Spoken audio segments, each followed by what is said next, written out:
freaking first cut. Golly. Welcome to the First Cut Podcast. I'm Rick Gehman, and this is your mega preview pod for this week's Bermuda Championship storylines, best bets, and wherever else the wind will take us. Joining me to break it all down, Patrick McDonald is here. Patrick, good day. Good day, gang. Hope everyone is enjoying their Tuesday and the announcement of some news, I guess, which we'll get to. Don't break it yet. We'll get there in just a moment. Mark Immelman is here. Hello, Mark. How's it, boys? Hey, it's good to be a South African right now. Eric van Rooyen last week, and of course, Rugby World Cup champions 2 weeks prior, the South Africans beating New Zealand. Who do you think I've texted the most over the last few days? One of my announced colleagues. Frank Noblio. Yeah. Yes. And, in a strange twist of fate, right after Rugby World Cup, South Africa somehow beat New Zealand in the final of the World Sheep Shearing contest as well. And this was just too much. I couldn't resist. I had to send him that as well. Everything coming up aces for South Africa at the moment. Yeah.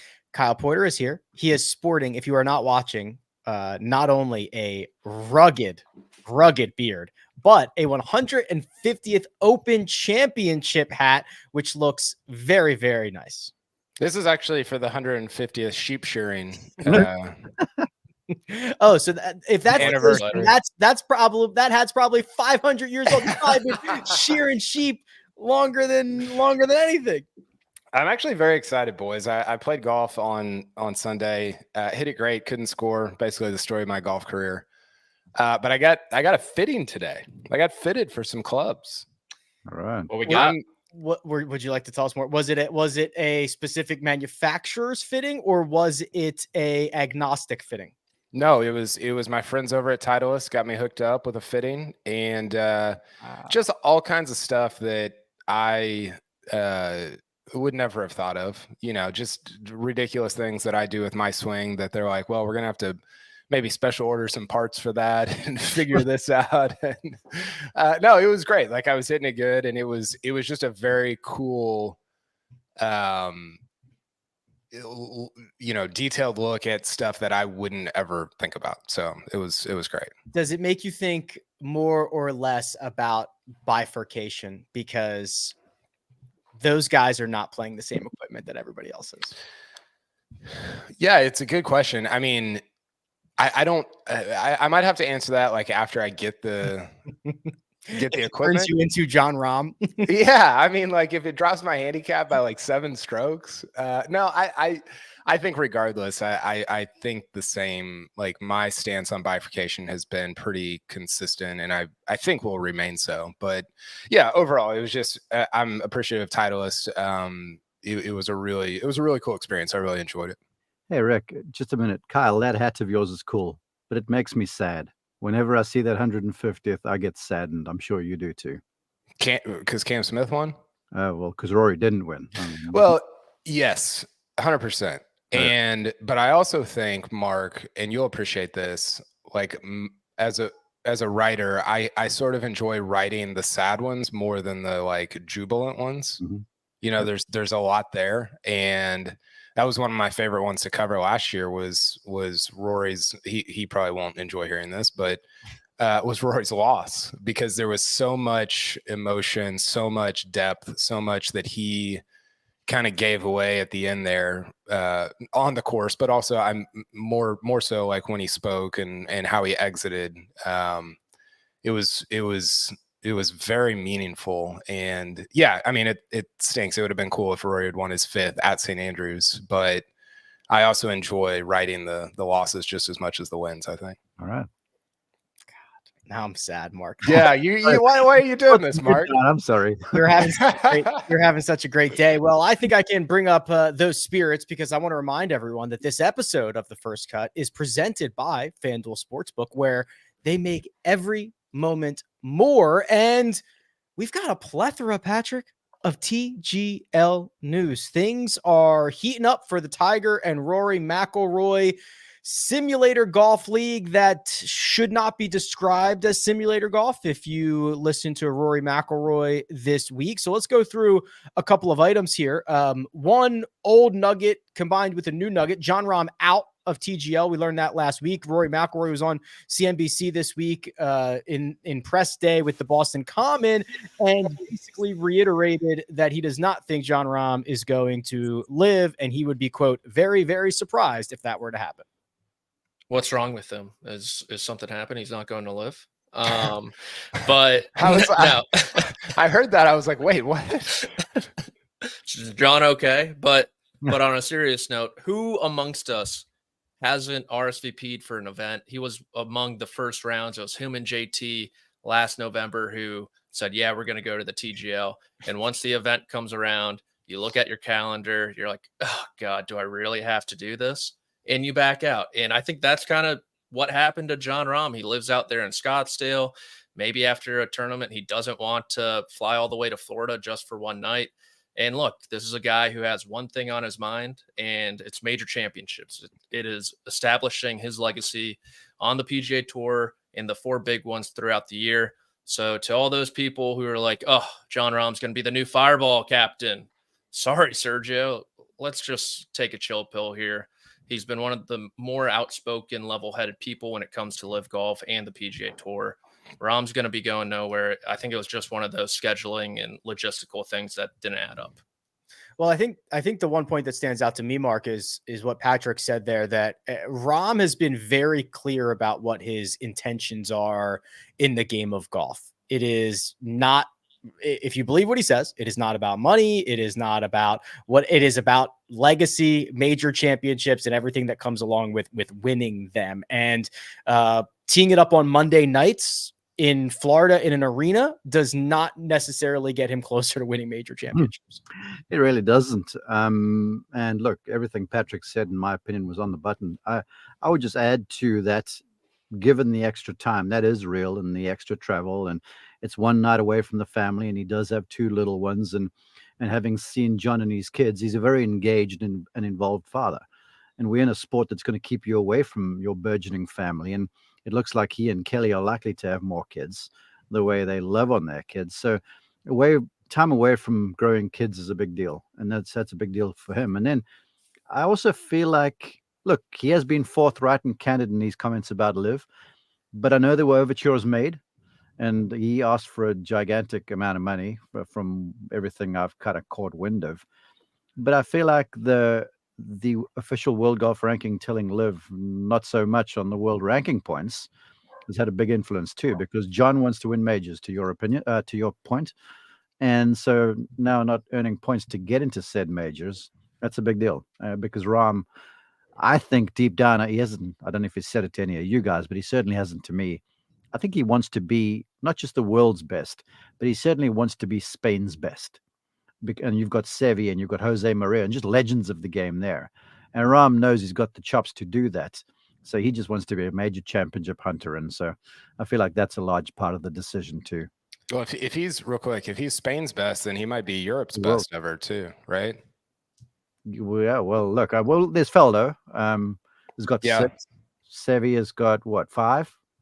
Yeah, Seve's got 5. I think right now it kind of goes whatever order you want to put those 2 in, and then Rory's like 3rd or 4th right now. And I think Rahm has a real chance to, like, Rahm and Rory both have a real chance to be the best European golfers of all time, which is pretty wild to think about. Both of them, you know, we're still a little early on Rahm. We're still a little early on Rory too. He has to do what he's been doing for another 10 years, but the trajectory of Rahm is just, it remains underrated. I think people don't really understand like what that trajectory has been so far. Well, I love your take there, and along those lines, he is contended at every major event. So his game travels and it's friendly to whatever conditions, and so he knows that 4 times a year he's going to be a factor if he's rested and if he's playing well and everything's in order. So, yeah, look, if you're reading the tea leaves, you've got to figure he's going to probably do it, but you never know. But right now, it's trending in the right direction. Mm-hmm. Well, speaking of Rory McIlroy, KP, he spoke more about TGL and what it's going to look like or what it's going to feel like. He said, quote, I think when it's been branded as simulator golf, that does it a bit of a disservice. It's going to be a lot more than that. He would go on to say it's going to try to feel like sitting courtside at an NBA game. It's going to be fast. It's going to be action packed. It's not going to be traditional golf. We haven't seen it yet. We're getting more abstract statements about what this could be, Kyle. So is it formulating anything in your brain yet, or you're going to have to lay eyes on it? I need to lay eyes on it. It's the type of thing, Rick, that I don't know how it's going to go. I'm not super optimistic about it. I think for reasons that we've talked about on here, it has a chance to be a little bit, and this is where I get a little concerned about the rollout of it. I think there's a chance that it could be a little bit self-serious in the same way that Live has been, to where you're almost taking it so seriously that it's like a parody of itself. Like it almost goes like full circle, you know? And that's where the rollout has been not great. Like, what are we trying to do here? Are we trying to like launch a new, like serious, like this is the PGA Tour Golf League, or are we trying to have fun on Monday night, you know? And I think they're caught in between swing patterns right now, if you will, because I'm not totally sure that they've landed on like how serious everybody is taking this. Does that make sense? Yeah. And I think there's a couple of things. I think that, I think it will be polarizing. So for good or bad, I'm not sure. Well, it's certainly for bad. I do not know if there are any diehard PGA Tour fans. I'm not sure they exist. What do you mean by that? I don't think that there's a lot of people that do not miss an event. They think all of the PGA Tour events are awesome. They tune into PGA Tour Live, and it's the only thing that they watch. I think there are a lot of golf fans. I think that there are a lot of casual PGA Tour fans. I think there are a lot of people that think positively of it, but would not. I mean, you see some of these NBA diehards or some of these NFL diehards or some, I mean, it is just a completely different animal. I don't think that exists for the PGA Tour right now, but what they're able to do is they cast a much wider net because of that, right? They've got positive sentiment from people 18 to 88 most Saturday and Sunday throughout the year. And that's kind of where they live currently. Did you want to jump in there, Mark? Yeah, I just wanted to say your point is well founded, because if you think about the folks that watch the NFL or the NBA, yeah, they might pick up basketball, but what's the game at best? An hour, couple hours? Where your golf fan, they're out to play golf on the weekend when the PGA Tour is culminating. And if they're on the golf course, that's 4.5, 5 hours and a drink or two with your buds afterwards. So, you know, it's an afternoon's worth, and then you're missing the sport. So I'm feeling where you're going. I agree. I agree wholeheartedly with that. Yeah. And where I'm going, KP, is that, you know, I think this will be more polarizing. I think you're going to have people who love it, and I think you're going to have people who hate it. And I also think that's okay.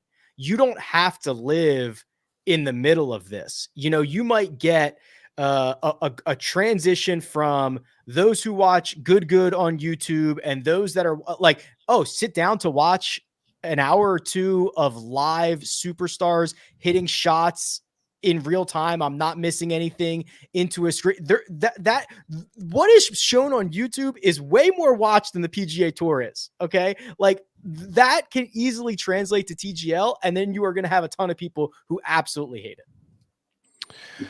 I think it's a great point about YouTube golf. But the thing about that is, Rick, is those guys, whether it's good or whoever you want to talk about that plays YouTube golf, they don't take it seriously, which is part of the magic of it, right? And I think that the problem becomes, and this is not, other people have said this. I think the Shotgun Start Boys said it. So several people have made this point. The problem is when you lose, like so some of my friends who don't follow golf are like, oh, I think I might be into this. And I'm like, really? Okay. That's interesting. Surprising. But I'm behind, like I'm for that. The problem is if you lose people like me and Rick and Patrick and Mark, then all of a sudden the people that we're friends with that are like, hey, I'm into this, and we're like, that's kind of dumb. Then all of a sudden they're out on it too. Like, and this is not I'm not trying to make this about myself, but in a lot of ways, like we're the tastemakers for like all this stuff and talking to people and writing and talking right now and having friends that do all these, and not just us, but hundreds of people like us. And if you take it too seriously and just try to be live, but on a screen, and I'm not saying that's what they're doing totally, but I've seen some signs that don't really engender a ton of excitement that are kind of heading in that direction. That's where I get a little wary of what's coming. This is the dance step, Patrick, that they have to do. Because I think Kyle's right. And what we have learned in the last 18 months to 2 years is that vibe matters, right? I mean, we saw it with Liv. I think a lot of people would have been more well received if Liv just said, hey, listen, we're trying something new. This might not work. It might. Let's see how team golf goes, as opposed to 12 months before them teeing off, declaring it's the greatest thing that's ever been invented. All that fun stuff, right? So I think vibe matters. I am hopeful that the Colin Morikawa phone call that he received from LAGC, I'm hoping that was a bit, because he brought up the Taylor Gooch, like it had, but also it had to be, right? Because he's not funny though. That's the problem. He's not funny. I think that they were like, hey, listen, we have this idea. Like, why don't you throw in that Taylor Gooch comment about how this is as big as the Ryder Cup and as interesting as the Ryder Cup? But Colin can't pull that off. He's a great golfer, can't host SNL. So I think it fell very flat, but vibe matters here, Patrick. It really does. And that goes back to kind of the team composition, where each of these 6 teams are going to need the lead guy, the big personality. JT, it'll probably be Homa for LA. It'll be Tiger. It'll be Rory. And whoever the other 2 ones will be, some of those more out there, outspoken personalities. And because, look, not every match is going to be Tiger Woods versus Rory McIlroy. There's going to come a time when it's Lucas Glover, who is a great guy, versus Patrick Cantlay, who's also a great guy. But let's be real, golf fans don't really get up for, oh my goodness, Tuesday night, I got to tune into Lucas Glover and Patrick Cantlay hitting a golf ball into a screen. And I'm not sure if the YouTube golf fans will even get up for that either. So I think that's where you kind of run into an issue, and why the team composition really matters as well. But I look to this rollout and to the Colin Morikawa thing, to the Boston Common press conference. It's been entirely way too serious, like Kyle said. And if you're trying to resonate with a city, which this is the route they're going, which I think is smart in some respect, you got to do stuff that's city-like. I've put it out there. Why not make a video like they did the Hyundai commercial during the Super Bowl, where you had Chris Evans and all these actors doing Boston accents, doing schmat pack stuff, something like that. You could do videos like that, and then you have bloopers for your social media as well. You go to all these cities, you could do that with every single city. Movie spoofs you could do The Town, you could do Fever Pitch, you could do Good Will Hunting. You're hired. You could do all this different stuff for Boston, but instead they do awkward serious video. There's a video of Rory juggling, and then they all just put out eye emojis every time a new announcement comes. It's like, all right, let's chill with the eye emojis. I put it on mute on Twitter, for Christ's sake, at this point. Wow. But it's just been entirely too serious, and Kyle hit it nail on the head. They're in between a rock and a hard place between what do we want to become, and a couple months out, I don't think they know. Well, it almost feels like, and Mark or Rick can weigh in on this, it almost feels like now we have 3 leagues. Yeah. And my impression was that it was going to be like adjacent to, and it is, like, again, we're very early. Give it like 2 months, and if it's still the same, then we can torch it. But it does almost feel like they're starting like a 3rd league, which obviously the PGA Tour has approved, so it's not a competitor, but the way they have sort of talked about it, it feels a little bit like remember the PGL? Like, I don't know if you guys have read Shipnuck's book, but he talks a lot about the background of the PGL. Obviously, No Laying Up's done a bunch on that. It feels like a little bit like the PGL, but on a screen. And that whole dynamic is just kind of strange given the landscape that we're currently in.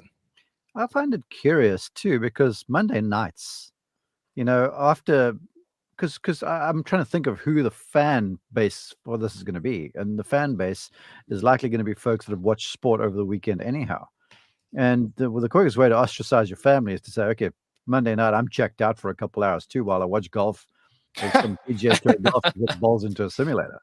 I mean, I think from that point of view, it just seems like it's got a short lifespan to me. I don't know how long contracts and things are. And I'm sure there's going to be like the new thing. And so everyone's going to watch the first few shows. But I just wonder what its staying power is as it pursues all your guys' observations, which in my opinion are very appropriate. Mark, you might underestimate how much people want to check out from their friends and family. not me, but just people. For the record. I think the demo is the 750 million views on Rick Shields' channel, the 250 million views of Good. I think that's the demo. Right. Admittedly, I do, and yeah, it is. Yeah, but I think to Josh's point, he just made this point in the chat. Like those shows are not overproduced, right? They feel very just natural, and this is gonna be overproduced. It just is. Like you've got too many important big time people, and you've got ESPN, and ESPN's there. Mm-hmm. I think one of the big things for me is like, okay, what is the production like? Who is the host? How does all that work? Because Liv has just butchered all that, obviously.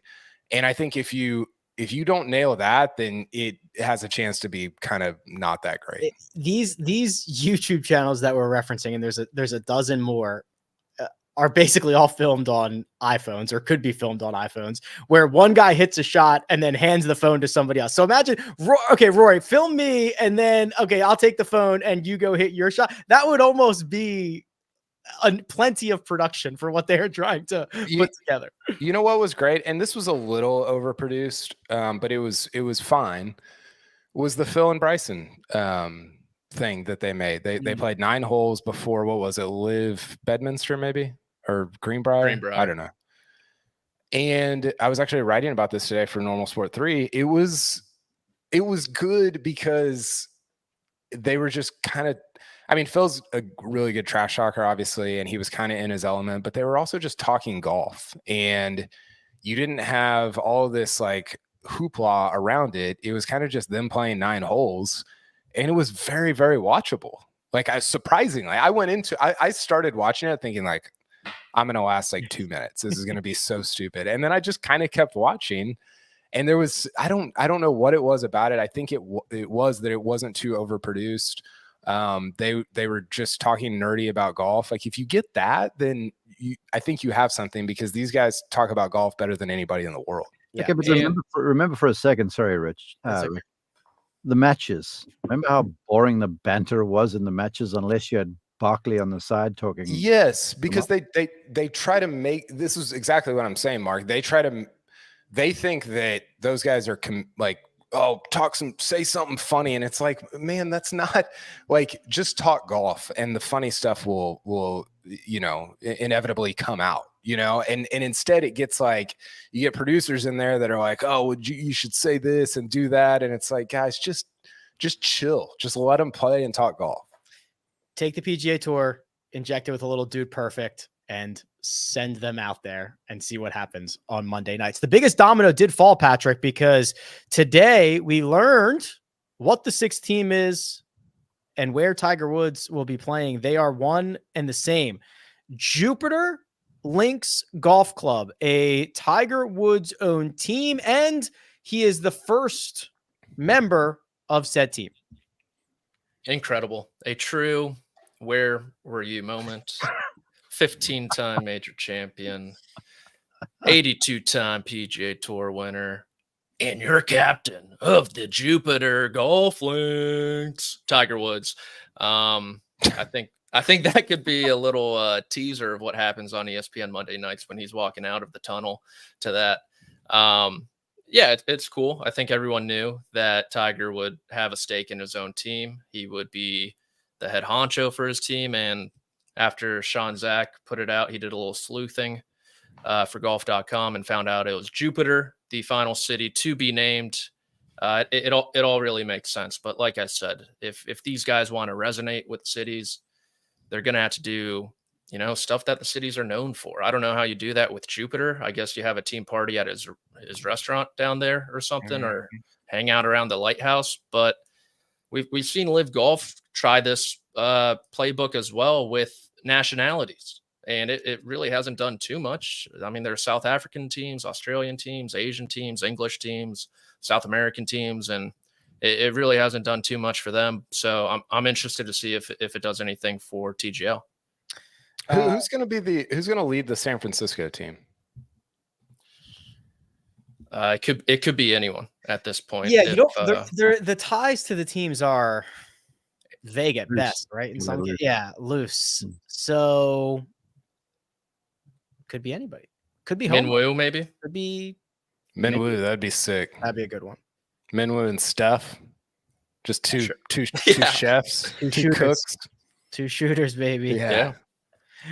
Speaking of Tiger Woods, a couple of videos of him caddying for Charlie, Mark. That ankle, that leg, that foot, pretty good gait. Everybody's got the warm and fuzzies again when you get a 12-second video of Tiger walking down a fairway.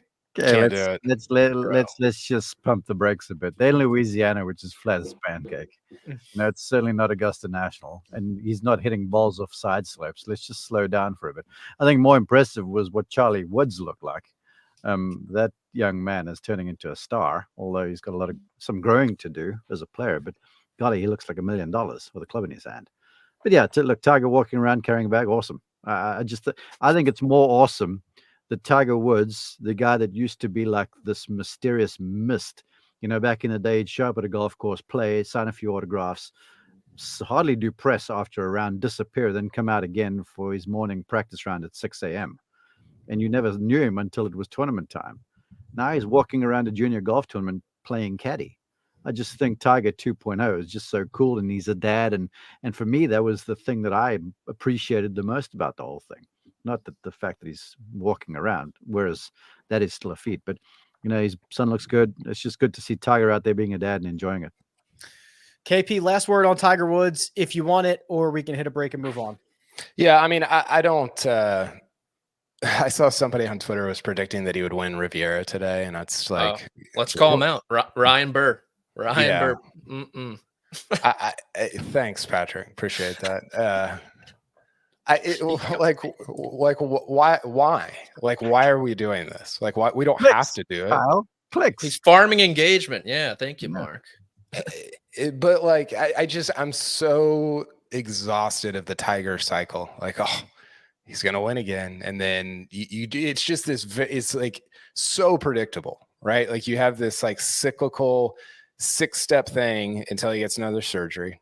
We'll do 6 steps, get another, and it's just like, what are we doing? Like, let's just enjoy it. Like, just enjoy it for whatever it is, and not get caught up thinking that it's 2007 again.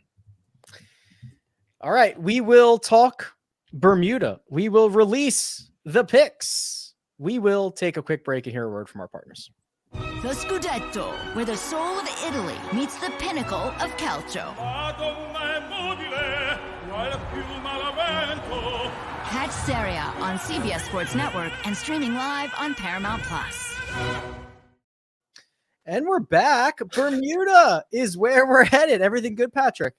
Yeah, sorry. I was reading something funny. All good. Well, listen, I'll throw it to you first because we've got a FedExCup Fall Top 10 that is just absolutely heating up with 2 events to go. Beau Hossler retains his top spot at number 50 1. Kuchar right in tow, and Steven Yeager holding on to that final spot. Lots of opportunity to get yourself for the first couple of signature events for next year. Lots of opportunity, not only for next year, but this week. As you see on the screen, only 3 of them are playing in Bermuda.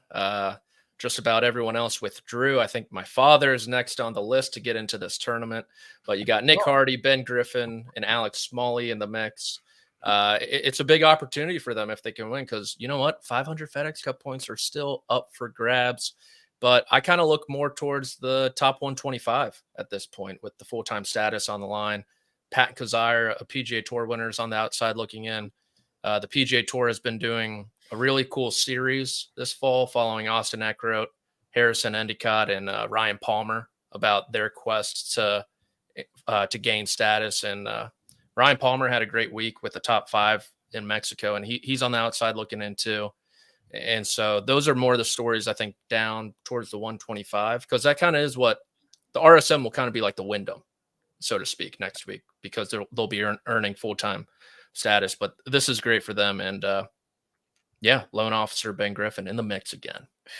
He's not going to have to go back to loans anytime soon. He keeps playing like this. Mark, a golf course at Port Royal that looks a lot different than a lot of other courses on the PGA Tour schedule. Very, very short by tour standards, 6,800 yards, par 71. We have seen guys like Brian Gay have great success. We've seen guys like Brendan Todd have great success. Lots of different ways to get it done around here. Yeah, certainly. And this golf course is incredible. It's hilly and it's got some incredible vistas over the Atlantic Ocean there.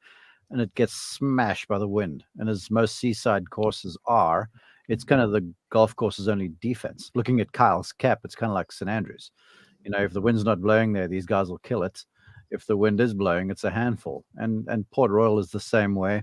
Very undulating. I think the big deal is the wind, which is supposed to blow for 3 of the 4 days. It's going to start out sort of calm. And then to me, on those golf courses, always, you've got to keep the greens slow. And so I feel like it's guys that are really good with wedges, guys that putt well, guys that can make the adjustment from fast greens to slower greens very fast. And that's why you see some of the Bermuda growing up guys doing well there, and the folks that just are good around, they're pretty accurate off the tee and good around the greens. Will we have anyone this week, KP, admonish the golf course like Kelly Craft did last week in Cabo? Probably is. Can you remember a non-Terrell Hatton quote as strong against the golf course as Kelly Craft had last week? Exact words. I can. Pat and Kazire at the 2022 PGA Championship at Southern Hills. Oh wow! Just okay, I don't remember that. Torched the place. I'll find it while you look up Kelly Craft. Kelly Craft wrote about the golf. Not sure where to start. All I will say is the PGA Tour could do a better job at picking courses to host these events. In my opinion, this wasn't my favorite course, and I've played on the tour for a little while. Okay, I'm gonna one up you here. Patton Kazire 8 over 78 to miss the cut on Friday. He said, "Pitiful golf on a pitiful golf setup on an overrated golf course." Pitiful is a good that word needs to be used more frequently. It's so good. But the thing about Tyrrell is it's like he'll go after the best court. Like he'll go after Augusta. He'll go after anything. Right. But the problem is it's a problem, Patrick, because when you highlight everything, you highlight nothing. Right. So when you complain about every course, then it's just on you. Yeah. Yeah. It's not about the course. It's no longer about the course. I would take it more seriously if you did it once every 18 months. Yeah, I wish, you know how there's a Heisman house for Heisman winners? I wish there was something like that for U.S. amateur winners. So Kelly and Tiger can kind of talk about that around the table there. I thought you were going to say about people that complain about golf courses, because that would be entertaining also. Either one would be good. That sounds like a European Tour production idea. Does anybody watch The Big Break? Or not The Big Break, Big Brother? No, neither. Because I'm pretty sure, I don't know if they still do, but Big Brother's where they put everybody in the house and they're like cut off from outside contact. This is what having kids is like, Rick. So, but the thing is, I don't know if it still is, but you used to be able to subscribe to like a live feed of the Big Brother house. So you could like listen to all the conversations and watch them all day long. Imagine if they threw 12 golfers on tour into a house and we could subscribe, like the amount of content that we would get out of such a situation would be. Yeah, they need to do it at like, it'd almost be like Full Swing Live, like at a major week when like that group, like the Spieth, JT, Zach Johnson group, Yes, gets a house, Kisner's I think in there. It would be fantastic. that would be so good. You literally described the Truman Show. Oh, I love the Truman Show too. It's good. Really good. Hopefully good will be our best bets, which we are going to do after a quick word from our partners. Friday, honor those who have served. On a special night at the Naval Academy. With some hoops for the heroes. Don't miss the Veterans Classic on CBS Sports Network.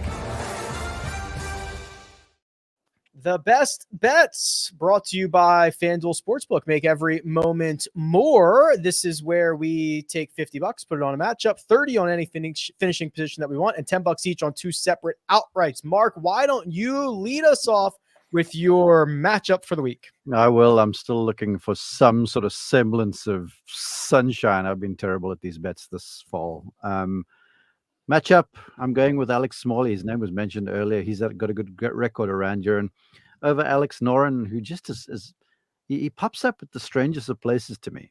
You know, he's this European Tour winner, yet to win on the tour. And all of a sudden, you'll find him in a place like Bermuda. So I'm not sure how his game is. I know Smalley's playing well. I know he's at a golf course that he's comfy. Again, he's from North Carolina, so he's comfortable on Bermuda. So plus 100 for the North Carolinian over the Swede. All right, Patrick, find us another winner, please. Yeah, I'm thinking about betting on that Charleston Duquesne basketball game that we just showed in that ad. But do you have a lean for the people? Do you have a lean? Well, it's kind of, I have Pittsburgh ties, so I got Duquesne there. I live in Charleston, so I'm really going to have to hone in on that one. Nothing official yet, but I'm going to go with the Belgian, Thomas Dietrich of the University of Illinois, Fighting Illini. Minus 120 over the Clemson Tiger, Lucas Glover. Dietrich, 9 straight made cuts. He finished second here last year, T22 the year before. Glover played for the first time since the Tour Championship last week. Kind of and I think you see at this course, good putters tend to play very well. And so I like Dietrich over Glover because of that at minus 120.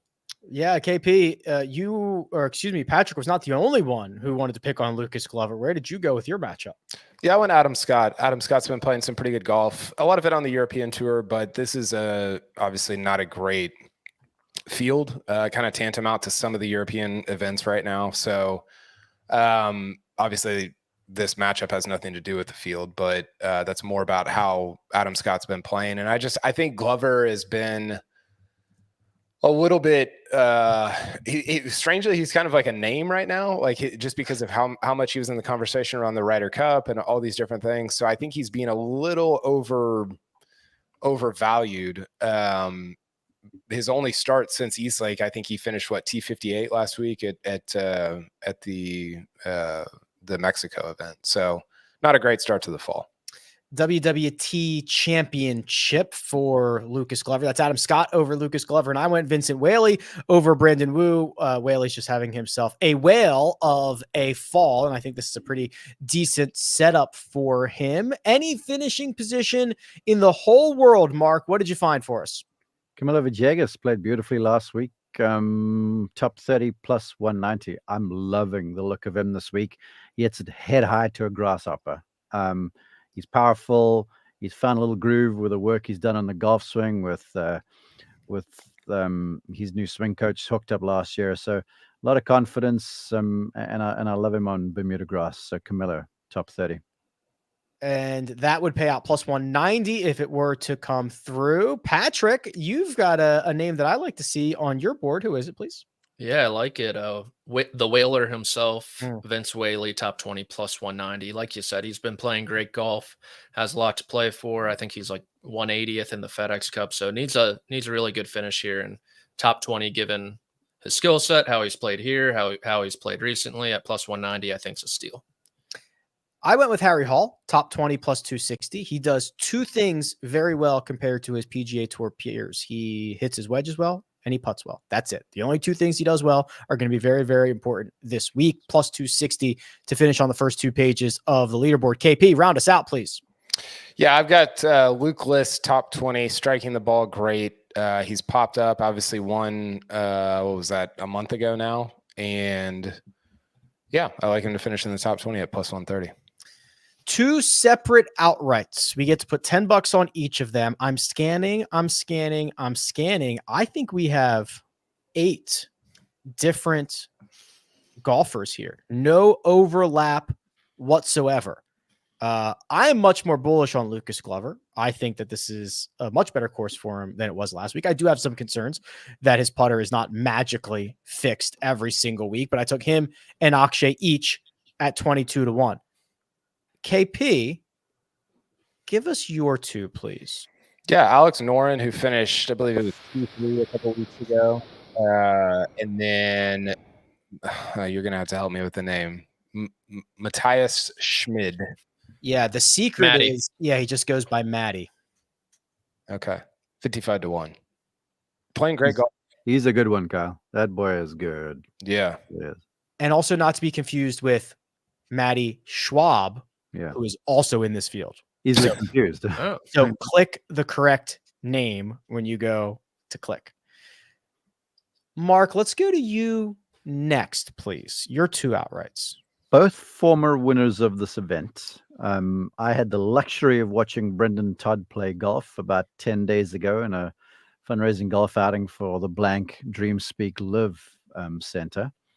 And Brendan's game looks sensational. Had him on my podcast here recently.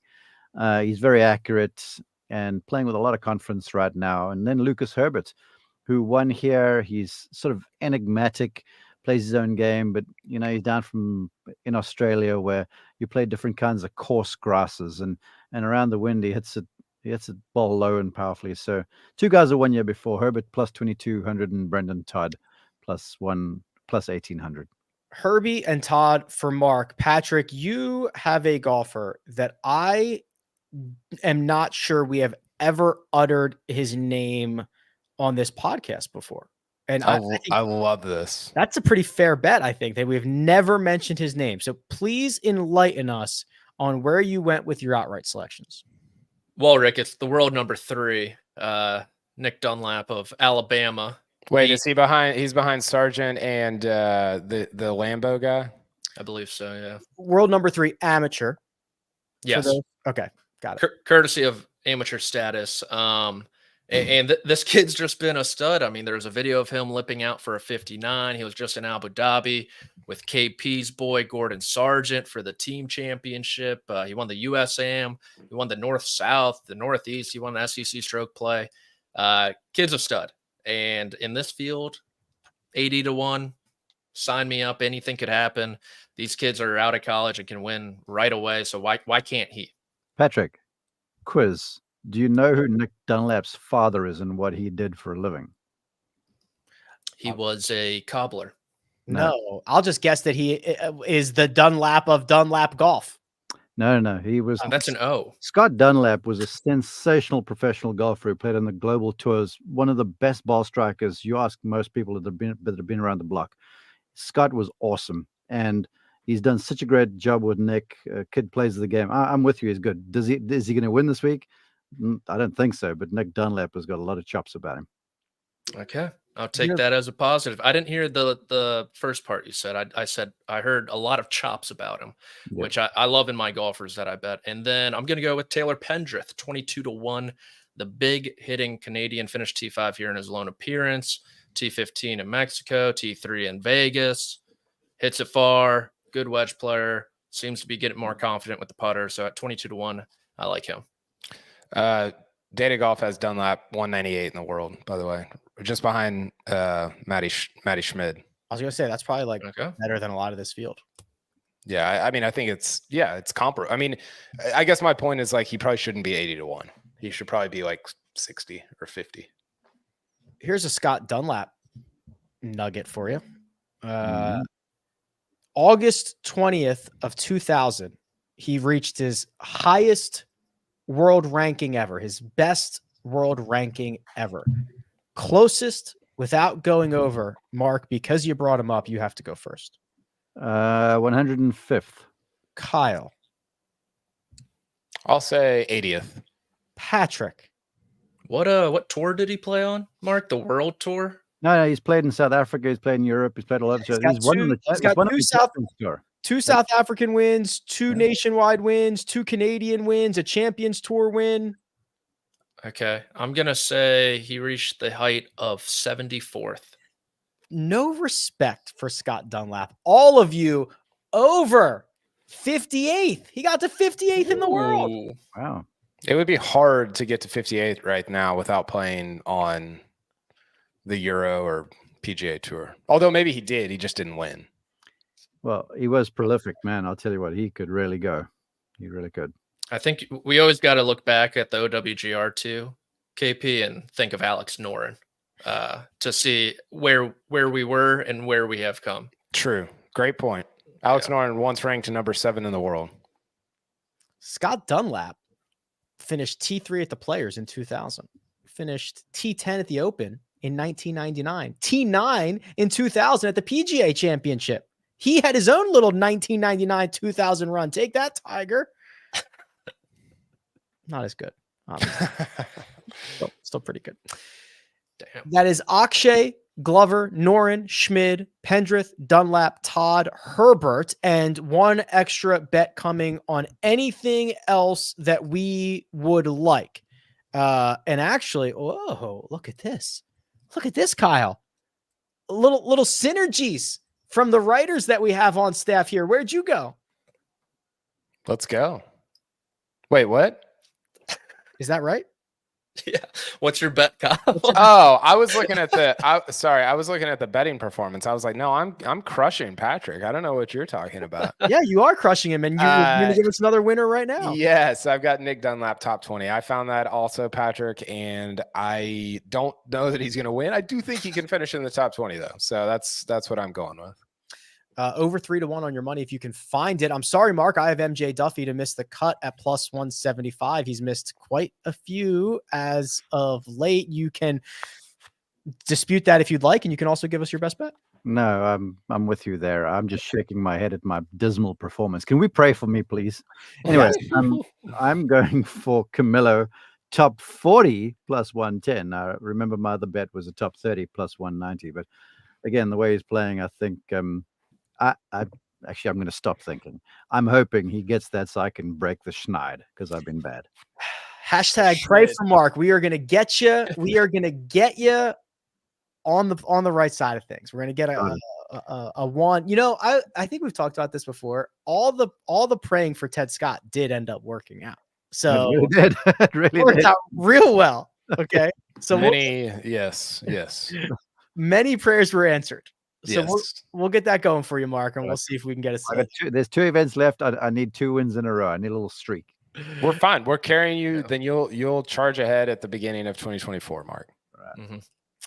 Whoa, Kyle is okay. So how JP. far we have gone, Kyle? Big hit of the Kyle llama. At times in the history of this podcast has shied away from looking at the results, and here he is requesting. Hey, Josh. Oh yeah.